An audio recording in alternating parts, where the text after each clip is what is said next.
The Honourable Member for Ajax Pickering. I appreciate the opportunity to speak to this issue. I know that it's one that that has created a lot of debate in this House over a lot of years.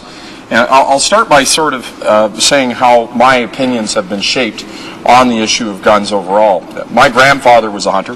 He had a hunting camp. I had the opportunity to go up there and fire a gun with him. And I've come to learn a lot about gun ownership and hunting and how important that was to his life. But I also came to learn a lot about how important it is to be a responsible gun owner and how seriously he took that commitment, about how important it was to him, but how important to him as well that those guns were stored safely. And like most gun owners, he was incredibly responsible when he was alive and very careful with the weapons that he had. So I got to see that side of it, and I got to appreciate how much that meant to him and how much that experience was valued to him. The other experience that really shaped and formulated my opinion on this was my time on the Durham Region Police Services Board. When I had the opportunity of working with frontline police officers to see how the registry really works. How it actually is put into motion and how it's actually used. When you strip away all the rhetoric and the arguments and you talk about what is the real purpose of it. One of the most defining moments for me when I was on the Police Services Board was to talk to an officer about a situation where they went into a domestic violence situation, and they were able to use the registry to confirm a weapon was present, and how he explained how that changed his approach to that home. How he explained that most violence, particularly domestic violence, is not planned out a long time in advance, but is in fact violence that occurs spontaneously in the heat of the moment. And when a weapon is in the house, somebody who's never committed a crime before and has a weapon there, there's an incredible additional danger, both to the police officer and to the person who is the subject of domestic violence. So we don't know, of course, who is going to get into this situation and who is not. Much like when we ask people to register a car, we're not saying that everyone's going to get into a car accident. But we are going to say that cars can pose a serious threat to society and other people's lives, that it's important to register them, and it's important to make sure that those that drive them have the skills that they need. It's the same thing with weapons. Most people who are owning guns are not going to get involved in crime. Of course, most are going to be responsible. But we don't know in advance who's going to commit a crime and who isn't. And it's extremely important that the people who have those weapons are properly trained, that we know where those weapons are, and when we have a situation like domestic abuse, that we know exactly that a weapon is present. And when I hear from those officers about how important that tool is, I have to say that it resonates with me. And that as a legislator, I listen to police officers on the front line. And it isn't just that police officer who shared that experience or my time on the Police Services Board. In fact, if you look at the Canadian Association of Chiefs of Police, they've come out and been extremely strong in saying the registry is an essential tool for them to protect their officers and also to protect public safety. And if that wasn't enough for you, the Canadian Association of Police Officers, and they expressed this in a letter, and I'll read a couple of different sections in a moment, but the Canadian Police Association makes it very clear that for their members, this is an essential tool, that this is something that they use more than 9,400 times a day. That this is a tool that in the last year was used almost 3.5 million times. Now, they don't use this so often for something to do or because they're bored. They use it because it's an essential tool in crime fighting, keeping public safe. Now, to me, the debate should end there. If we have police officers speaking with that degree of unanimity, with that many saying it's an essential tool, with them using it with that kind of frequency, one would say, well, that's probably the end of the debate. Unfortunately, it's not.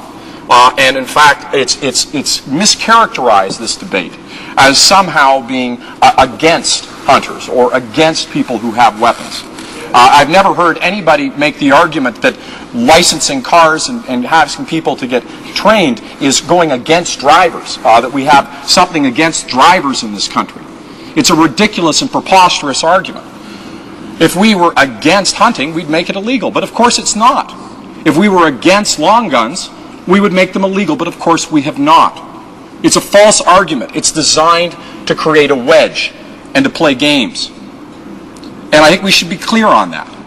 that that's what this has really been used for, to create false arguments, false divisions, to create wedges that shouldn't be there, to create clouds around what should be clear arguments.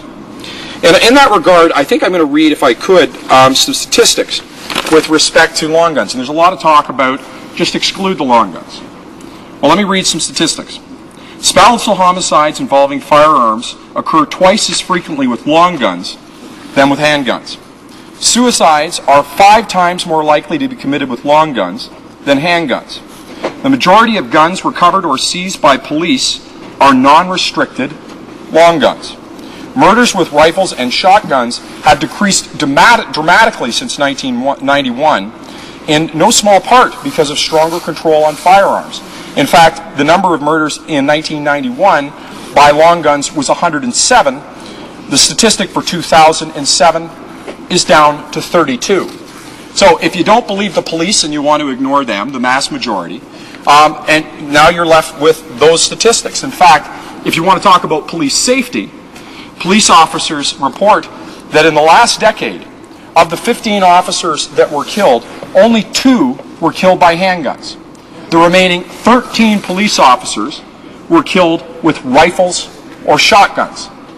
So to make the argument that somehow long guns aren't part of the equation of public safety is a false argument. The statistics bear it out, and the police repeat it. And yet, what we see is a continued misrepresentation of the facts, and for trying to pretend that the registry has no function. So if all of that wasn't enough, let me read directly from a letter that's from the Canadian Police Association dated April the 7th. And in this letter, they quite clearly articulate the reasons why the registry is so important. These are the words from frontline police officers. Registration is an important component of the Canadian firearms program. Licensing firearms owners and registering firearms are important in reducing misuse and illegal trade in firearms for a number of reasons. 1, rigorously screening firearms and licensing firearm owners reduces the risk for those who pose a threat to themselves or others. Already there is evidence that the system has been effective in preventing people who should not have guns from getting access. 2, licensing of firearms owners also discourages casual gun ownership. Owning a firearm is a big responsibility, and licensing is a reasonable requirement. While not penalizing people for firearms owners, licensing and registration encourages people to get rid of unwanted, unused, and unnecessary firearms. 3, registration increases accountability of firearms owners by linking the firearm to the owner. This encourages owners to abide by safe storage laws and compels owners to report firearm thefts where storage may have been a contributing factor. Safe storage of firearms reduces firearms on the black market from break-and-enters, reduces unauthorized use of firearms, reduces heat-of-the-moment use of firearms, and reduces accidents, particularly involving children. 4, registration provides valuable ownership information to law enforcement in the enforcement of firearm prohibition orders and in support of police investigations. Already we have seen a number of concrete examples of police investigations which have been aided by access to information contained in the registry.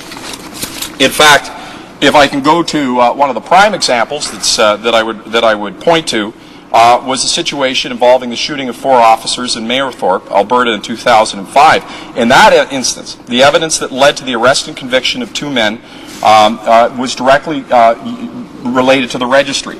That registry helped convict those 2 individuals. 5, while police will never rely entirely on information contained in the registry, it is helpful to know if guns are likely to be present when approaching a volatile situation. For example, in response to a domestic violence call, as I was referencing earlier.